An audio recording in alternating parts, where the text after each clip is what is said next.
बिस्मिल्लाहिर्रहमानिर्रहीम। अस्सलाम वालेकुम। मैं हूं नौशीन और आप देख रहे हैं किचन ब्लॉग्स विद नौशीन।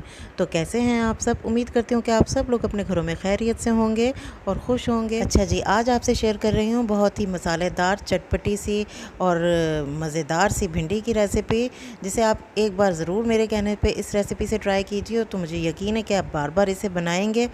तो देखिए कितनी कलरफुल लग रही है और भिंडियों का कलर भी इसमें चेंज नहीं हुआ है और मसाला बहुत इसका यमी सा है और इसको एक यमी सा टच एक चीज़ से दिया है, वो आगे चल के आपको बताऊंगी, इसलिए वीडियो पूरी देखिएगा इस दुआ के साथ कि अल्लाह ताला हम सब के रिस्क में बरकत अता फरमाए। तो अपनी रेसिपी की शुरू करते हैं, लेकिन उससे पहले अगर आपने अभी तक हमारे channel kitchen blogs with Nausheen को सब्सक्राइब नहीं किया है तो काइंडली सब्सक्राइब कर लीजिए और बेल आइकन को लाजमी प्रेस कीजिएगा। वीडियो अच्छी लगे तो इसे लाइक और अपनों के साथ शेयर कीजिए। तो चलिए शुरू करते हैं आज की रेसिपी, हमारे साथ रहिएगा। बिस्मिल्लाहिर्रहमानिर्रहीम। अच्छा जी, सबसे पहले ऑयल ले लेंगे जी। 6 टेबल स्पून इसमें ऑयल लिया है। ऑयल गर्म हो गया तो इसमें 2 मीडियम साइज़ के प्याज कट करके डाल देंगे। तो प्याज को करेंगे जी यहाँ पर हम सॉफ़्ट, तकरीबन 3 से 4 मिनट लग जाएंगे। इसे ब्राउन नहीं करना है, यहाँ पर गोल्डन नहीं करना है, इसे सिर्फ हमने सॉफ़्ट करना है। तो ये 4 से 5 मिनट में प्याज यहाँ पर सॉफ़्ट हो गया है, ये देखें इस तरह से। अच्छा, मैंने आधा किलो भिंडियाँ ली हैं, इसे मैंने अच्छी तरह से धोकर तो इसे काट लिया है, बहुत छोटा नहीं काटा है, इस तरह से इतने इतने टुकड़े किए हैं इसके 1-1 इंच के। तो अब इसे प्याज के साथ करेंगे अच्छी तरह से फ्राई। मीडियम फ्लेम मैंने इस टाइम किया हुआ है। अब इसे दोनों चीज़ों को इतनी अच्छी तरह से फ्राई करेंगे कि भिंडियाँ भी इसमें तकरीबन 50% हमारी टेंडर हो जाएंगी और प्याज का कलर चेंज हो जाएगा। ये देखें प्याज यहाँ पर गोल्डन हो गया है, हमें ऐसा ही कलर चाहिए। प्याज का कलर यहाँ पर चेंज होना बहुत ज़रूरी है, इस बात का आप ध्यान रखें। दोनों चीज़ें फ्राई हो चुकी हैं तो इसे अब कर लेंगे अलग। तो ये मैं इसे अलग करके रख रही हूँ। अब उसी कढ़ाई में दोबारा थोड़ा सा हमने 6 टेबल स्पून के करीब ऑयल डाला है। ऑयल गर्म हो गया तो इसमें डाल दिया है 1 टीस्पून ज़ीरा। तो ज़ीरा थोड़ा सा गर्म करना है, ज़्यादा नहीं जलाएंगे। तो ज़ीरा साफ़ करके मैं रखती हूँ और इसकी रेसिपी वीडियो में आपसे शेयर कर चुकी हूँ, मैं लिंक डिस्क्रिप्शन बॉक्स में दे दूँगी, आप ज़रूर देखिएगा। अच्छा जी, यहाँ 2 हरी मिर्चें थी, उसे मैंने कट कर लिया था और 1 इंच का अदरक का टुकड़ा और 6 जवे लहसुन के हैं, ये से मैंने चॉप कर लिया है। इसे हाथ से ही चॉप किया है, किसी मशीन में नहीं करेंगे तो इसकी बहुत अच्छी सी खुशबू आएगी इस मसाले की। तो ज़ीरे के साथ इस टाइम हरी मिर्च और अदरक लहसुन की बहुत अच्छी खुशबू आ रही है किचन में।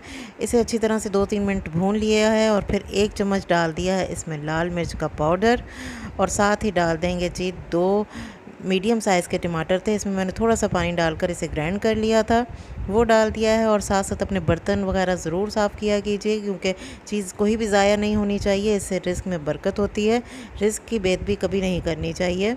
अच्छा जी, तो टमाटर का पानी खुश्क होने तक यहाँ पर अच्छी तरह से भूनेंगे। तो थोड़ा सा पानी इसमें रह गया है तो मैं इसमें पाउडर मसाले भी डाल दूँगी। इसमें सूखा धनिया है, नमक है, थोड़ी सी हल्दी है, थोड़ा सा गरम मसाला है। इन सब की क्वांटिटी आपको स्क्रीन पर शो हो रही है, आप वहाँ से देख सकते हैं। तो अब इस मसाले को डालकर, पाउडर मसालों को डालकर अच्छी तरह से भूनेंगे ताकि टमाटर का सारा पानी भी ख़त्म हो जाए और मसालों का कच्चापन भी दूर हो जाए। तो देखें यहाँ से 3 से 4 मिनट हो गए हैं, मैं भून रही हूँ, मसाला बहुत अच्छी तरह से भुनता जा रहा है। तो ये देखें कितनी प्यारी सी इसकी शक्ल आ गई है। ये टमाटर का पेस्ट बना के जो हमने डाला है, ये उससे कलर इसका इतना अच्छा आया है। अच्छा जी, अब इसको एक यमी सा टच देने के लिए 3 चम्मच मेरे पास यहाँ पर दही के हैं और 3 चम्मच ही मैंने इसमें मलाई जो घर से दूध के ऊपर से उतरती है वो डाली है और इसे अच्छी तरह से मिक्स कर लिया है। तो इससे हमारी भिंडियों के मसाले में बहुत ही अच्छा से यमी सा टेस्ट आएगा। तो ये इसमें डाल देंगे। अगर मलाई ना हो तो आप दही भी डाल सकते हैं, दही ना हो तो आप मलाई भी डाल सकते हैं, कुछ भी दोनों में से एक चीज़ ज़रूर डाल दीजिएगा। और अपने बर्तन फिर मैं कह रही हूँ कि अच्छी तरह से साफ़ कीजिए, क्योंकि चीज़ कोई ज़ाया हो ये मुझे बिल्कुल अच्छा नहीं लगता। तो अब ये दही और मलाई डालकर अच्छी तरह से इस मसाले को दोबारा से भूनेंगे और इसका पानी भी खुश्क करेंगे। तो ये देखें जी, हमारा यहाँ पानी खुश्क होता जा रहा है और कितनी अच्छी सी इसकी शक्ल निकल आई और सारी साइडों से इसका ऑयल भी अलग हो गया है। अब भिंडियाँ और प्याज जो हमने फ्राई करके अलग रखा हुआ था वो भी इसमें डाल दिया है और इसे करेंगे अच्छी तरह से मिक्स, लेकिन हल्के हाथों से करेंगे ताकि भिंडियाँ ना टूट जाएं। तो भिंडियाँ इसमें तकरीबन 50% से ज़्यादा टेंडर हुई हुई हैं, गली हुई हैं, बस थोड़ी सी ही इसमें कसर रह गई है। तो ये देखें कितना अच्छा सा हमारा मसाला तैयार हो गया है और 2 लेमन का जूस मैंने इसमें डाल दिया है